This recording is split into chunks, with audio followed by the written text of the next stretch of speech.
Hello guys, advance Merry Christmas to all. Kamusta po lahat? This is the top salesman JDP Polyarosa at your service. Grabe po talaga traffic. Hindi, almost 2 hours na ako ditong driving. Kakatapos ko lang po mag-release ng unit kahapon, kagabi, ng expander. Shout out kay Tito Ega Francisco Couture. Guys, sobrang galing ni Tito Ega. Maniwala kayo, the Suit Masters of Rizal. Nag-iisa lang yan. Ang ganda po talaga ng mga suit niyan.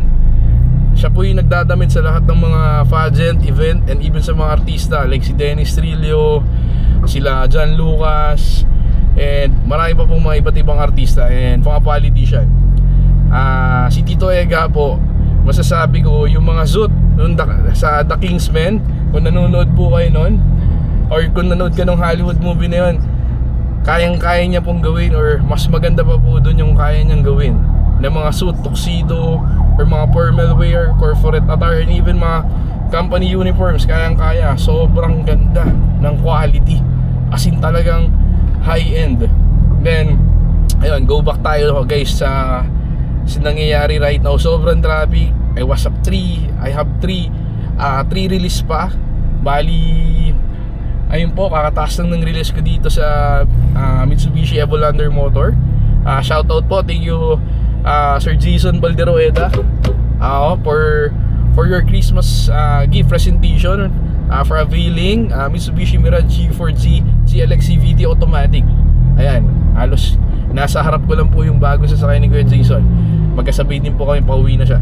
And then next in line is shoutout, maraming salamat po, thank you Goku family for availing Ford Everest Titanium, top of the line. Ayan po, yung snowflakes na pearl white metallic. Ayan po, sobrang thankful po ako sa lahat ng mga client na nagtitiwala sa JDP Vehicle Trading. And mamaya po meron pa kaming release last sa Diamond Motor Mitsubishi naman to, Marcos Highway. Shout out to Ma'am Cheryl Kabatik, thank you so much for trusting again sa pang-ilang unit nyo na to. And shout out also, advance Merry Christmas to Herotape family, one of our client na may-ari po ng Silidonia Smith Products. Sobrang sarap po ng mga ham nila dyan. Ayun po, thank you so much po. God bless. Mamaya guys, bali magdi-discuss pa ako ng marami pang mga topics. Always stay tuned at the JDP Vehicle Trading. Stay tuned at Joshua Polyarosa Facebook account. Stay tuned at the Top Salesman guys. Yun lang po, sobrang traffic. Nandito pa rin po kami sa Ortigas Avenue. God bless you all guys, bye bye. Hello po, Ate Lisel. Yes po. Hello po, Ate Lisel. Ako, Sir Joshua, yung sa number, tumawag yung manager. Ang kailangan daw, mag-fill up si tita ng form. Mag-fill up po ng form for the ano daw po? Contact info, updated contact info. Pero yung number niya po ba na nakalagay po dun sa detail sa video is ano po? Is still active pa rin po? Yung ano po, opo, parang active naman yun eh. Bubuksan lang yung SIM card niya. opo, pero yung mismong number po na yun, opo, yung ano po, yung nakalagay sa application. sa application, opo. Bali, what we call this, alam ko kasi ate, parang pwedeng itawag or pwede pong pasuyo. Ayaw po ni branch? Oo, manager na mismo nakausap ko eh. Ano pong video branch yan, ate? Kasi ano, Centro Mall. ang Ono Centro Mall kasi ano po eh, parang all client or branch of account nyo po eh. Most likely dapat they're giving convenience. Kasi most likely, ang naisip ko dyan, ba't pinapapunta is just to give an offer o offer na syempre ng mga iba't ibang product and bank products. Dapat daw po, once na nag-update ng contact info, may form, pipirmahan. Hindi daw basta text o tawag sa kanila. Opo, paano kaya wala pa yan? naman si tita, nasa ano na, condo. Opo doon siya manggagaling eh. Exactly nga Ma'am Lisel. Sige po, ganito, Ate Lisel, bali tawagan ko po uli kayo. Itawag ko po ngayon doon sa mismong kay Ford Libis. Malapit na rin naman po ako dito kay Ford Libis eh. Gawan po namin ng paraan. Ano po? Sige po. Pati nga yung contact info, nagtataka ako ba't nailagay ko yun. Opo. Yun po talaga. Ako ng copy please. Yes po. Sorry. Sige po, no worries naman po. Ang kailangan lang po is ma-coordinate natin mabuti sa Ford Libis pati sa video auto loans po. Sige po, balikan ko po kayo Ate Lisel. Opo. Workout ko po. God bless po. Bye-bye po.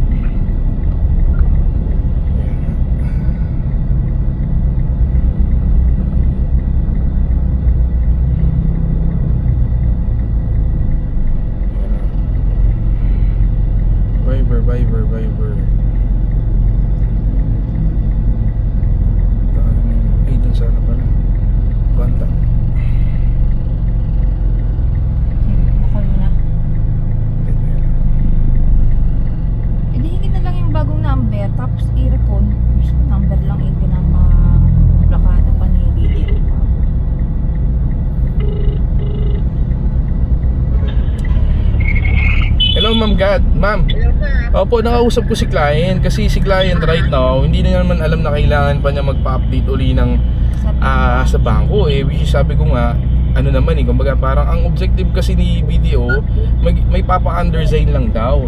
Which is dun sa part din, di ba ma'am, nakakausap niyo naman po yung account officer. Yung number pala na naibigay ko dun sa application ma'am is, ito yung real scenario. Na mali lang ng copy-paste yung details na ibinigay sa akin ng mismong assistant niya.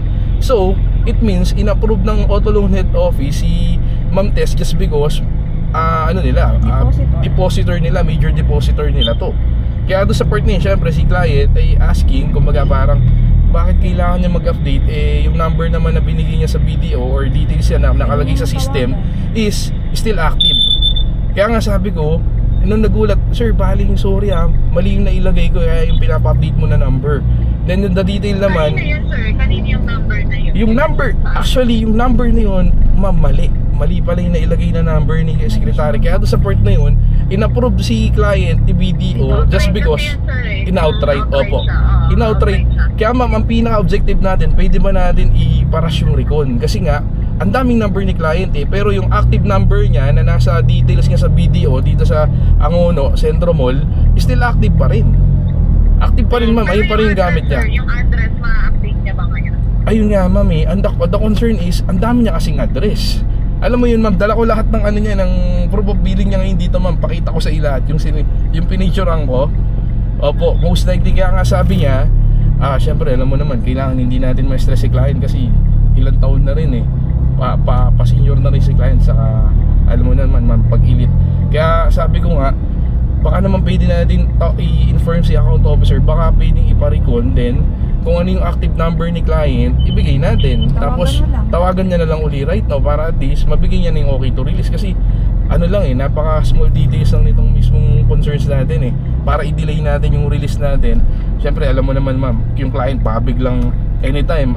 Pag inano yan ma'am, nag-decide yan pwede niyang i-cancel yung transaction lalo pag ganitong authority yung client pa you know what I mean ma'am, kumaga ganito sila. Kaya for me, gusto ko, ayokong ma-stress si client para at least release ka agad tayo, then makakuha pa tayo ng maraming referrals kaya next purchase sa kanila. Kasi ang laki ng network Yes ma'am. Yung ano, sir, yung Opo, tsaka ma'am, pakausap mo rin, opo, kung pwede recon at the same time, hingi ka rin backup kay manager Alam mo naman ma'am, may power din kasi yung mga boss na kausapin yung bukod sa atin na mga sales agent. Thank you ma'am, please lang on the way na rin si client, tapos hindi makakabalik na ang si client kasi nandito na sa condo sa Ortigas. Ma'am, ganun kailit si client, may condo pala dito sa Ortigas or dyan sa Eastwood. Hindi ko na inalam kung saan kasi syempre ma'am, privacy niya na yun. Opo, kaya hindi na pupunta ng Rizal. Yung anak niya, kasama na ng ate ko, best friend ng ate ko, they are expecting smooth na lahat yung mismong dokumento. Kaya details na lang ng update ma'am, hoping okay na po Ma'am, please, opo, please expedite, thank you so much. Malapit na ako ma'am, Rosario na rin ako. Sobrang traffic lang po, God bless po ma'am, bye bye. That's the justification. Nakita nyo guys kung paano kinakausap yung mga account officer, even si executive. So you can able to penetrate or you can able to know kung paano natin matutulungan si client in a simple na may maliit lang siyang detalye or may kailangan lang iayusin na pwede naman expedite or pwede naman na parang ipa-waive. Kasi hindi a-approve ng bangko ang isang kliyente, lalo na kung ang kliyente is hindi maganda yung profile.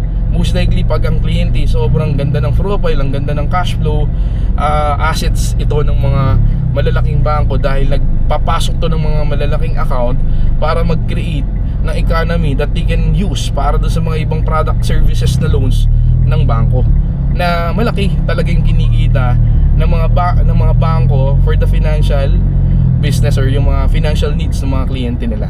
Yun, hoping na marami kayong natutunan for a short video na to, and hoping na patuloy na i-subscribe or mag-follow kayo or mas lalo pang marami yung mag-engage dito sa The Top Salesman. Okay guys, have a nice day. Hello ma'am. Yes ma'am Kat. Hello po ma'am Kat.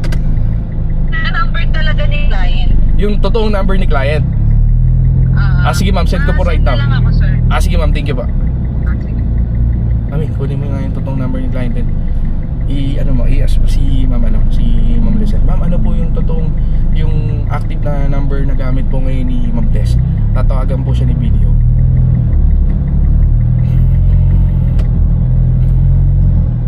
Saka yung number din po na binigay niya dun sa yung active number nila.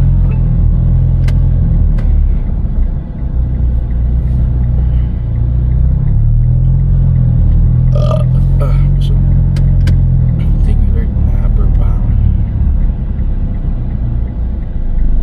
Stop recording. Naka-declare dun sa video. Diba? Yung naka-declare sa video, Record niya. yung record niya, tsaka yung active number Ate, ngayon. paki-forward po yung active number ni ma'am at yung naka-declare dun sa video record niya. Apo, nung inopen niya yung account niya doon.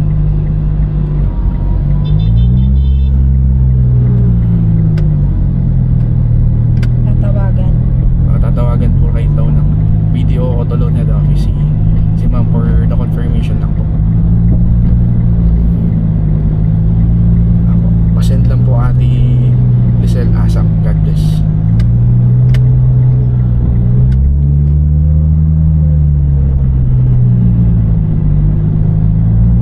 Hindi lang talaga traffic.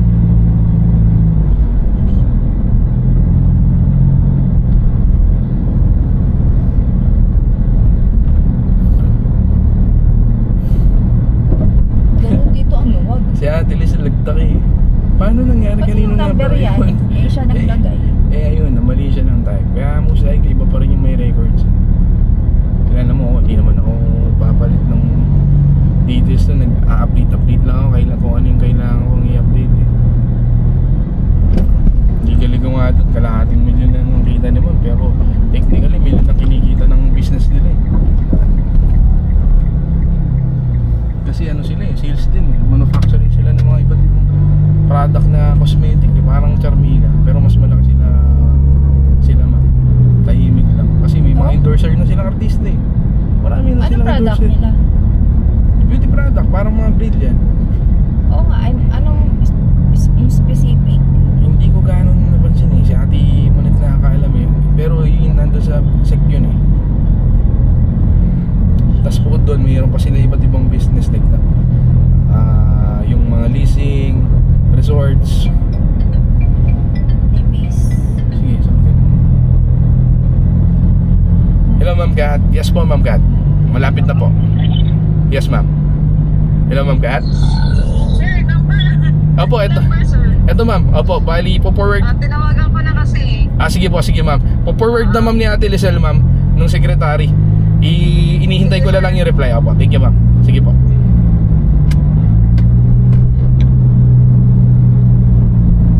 Tawagan mo lang nga lang. Hindi niya masisin eh. Si Elisan niya.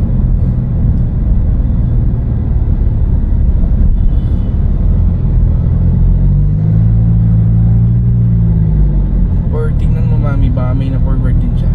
Habang tinatawagan mo, i-backtrack mo yung mga yung mga binaword niya ng mga number. Hello, sir? Hello Ate Lizelle. Ate Lizelle, nakausap ko na po si Port. Pinapa-forward niya yung active na number na gamit ni Ma'am Tess ngayon. Tatawagan si Ma'am Tess po ng video auto loan head office para for the confirmation lang po. Ay, sige, sige. Thank Sige you. po. Ito, send ko ngayon. Sige po, forward ko po kaagad. Okay. Apo. Malapit na rin po kami sa Port. God bless po. Bye-bye.